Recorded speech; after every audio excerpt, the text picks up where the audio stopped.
नमस्कार दोस्तों, आज हम दशा माता की कहानी सुनेंगे। तो चलिए कहानी शुरू करते हैं। एक राजा थे, उनकी 2 रानियां थीं। बड़ी रानी के कोई संतान न थी, पर छोटी रानी के एक पुत्र था। राजा पुत्र से बहुत प्यार करते थे। बड़ी रानी राजकुमार के प्राणों की प्यासी हो गई थी, क्योंकि वह जलती थी। एक दिन राजकुमार खेलता हुआ अपनी माता की चौक में चला गया।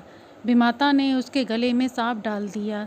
राजकुमार की माता दशा माता का व्रत करती थी। दशा माता की कृपा से वह सांप अपने आप सरक कर भाग गया। दूसरे दिन राजकुमार की दूसरी माता ने उसे विष के लड्डू खाने को दिए।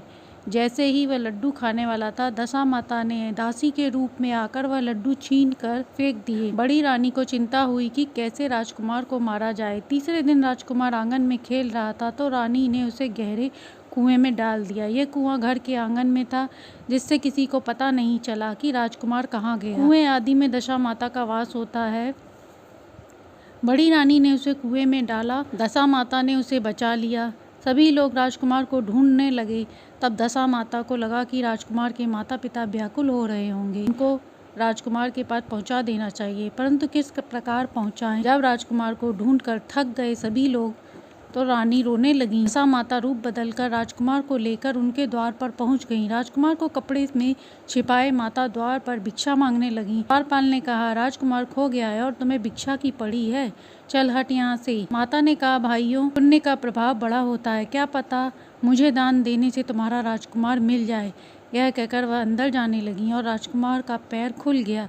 द्वारपाल ने देखा, सोचा अभी जाने दो, बाद में पूछूंगा। माता अंदर गईं और राजकुमार को चौका में छोड़ दिया, परंतु छोटी रानी ने देख लिया और डांट कर कहा, तू कौन है? 3 दिन से मेरे बेटे को कहाँ छिपा रखा था? तब माता ने कहा, रानी, मैं तेरी आराध्य देवी दशा माता हूँ।